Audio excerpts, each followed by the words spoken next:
राधे राधे भक्तों। आज मैं आपको जन्माष्टमी व्रत कथा के बारे में बताने जा रही हूँ।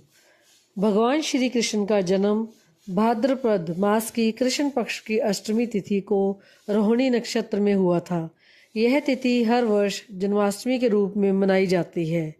इस दिन व्रत, उपवास, भजन, कीर्तन और कथा सुनने का विशेष महत्व होता है। इस वर्ष ये तिथि 16 अगस्त 2025 को दिन शनिवार को बनाई जा रही है। व्रत की कथा। एक समय पृथ्वी अत्याचारों से दुखी होकर भगवान विष्णु से प्रार्थना करने गई। पृथ्वी ने कहा, हे प्रभु, राक्षसों और दुष्ट राजाओं के अत्याचारों से मैं बोझिल हो चुकी हूँ। कृपा करके मेरा भार कम कीजिए। तब भगवान विष्णु ने वचन दिया कि वे कंस जैसे अत्याचारी राक्षसों का नाश करने और धर्म की रक्षा करने के लिए पृथ्वी पर जन्म लेंगे। मथुरा में राजा उग्रसेन का पुत्र कंस था, जिसने अपने पिता को कैद करके स्वयं राजा बन गया। उसकी बहन देवकी का विवाह वसुदेव से हुआ। विवाह के समय आकाशवाणी हुई, हे कंस, देवकी की 8वीं संतान ही तेरी मृत्यु का कारण बनेगी।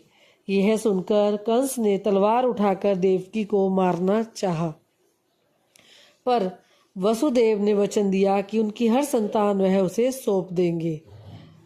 कंस ने देवकी वसुदेव को कारागार में डाल दिया।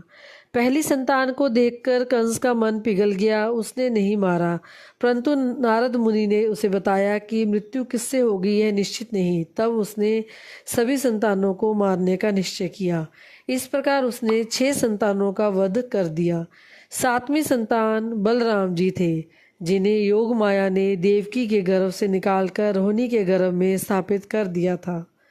8वीं संतान के समय भाद्रपद कृष्ण अष्टमी रोहिणी नक्षत्र आधी रात का समय आया। कारागार में देवकी वसुदेव को दर्शन देकर भगवान विष्णु ने 4 भुजाओं में प्रकट होकर कहा, मैं तुम्हारा पुत्र हूँ। अब तुम मुझे गोकुल में नंद यशोदा के घर पहुँचा दो। फिर भगवान ने बाल रूप धारण किया। तुरंत ही कारागार में बेड़ियां टूट गई, दरवाजे खुल गए, पहरेदार सो गए। वसुदेव ने शिशु को टोकरी में रखा और यमुना पार करने चले। यमुना का जल उमड़ता हुआ आया, पर शिशु के चरणों को स्पर्श करके शांत हो गया। गोकुल पहुंचकर वसुदेव ने शिशु कृष्ण को यशोदा के पास सुला दिया और वहां की कन्या योग माया को लेकर मथुरा लौट आए। कंस ने उस कन्या को हाथ में लेकर पटकना चाहा, लेकिन वह आकाश में जाकर प्रकट हुई और बोली, अरे मूर्ख, तेरा संहारक कहीं और जन्म ले चुका है। इससे कंस भयभीत हो गया और उसने अनेक राक्षसों को भेजकर कृष्ण को मारने का प्रयास किया। कृष्ण जी ने पूतना राक्षसी का वध किया, शक्तासुर तृणावर्त का संहार किया, कालिया नाग का दमन किया, गोवर्धन पर्वत उठाकर इंद्र का गर्व भरा और गोकुलवासियों की रक्षा की।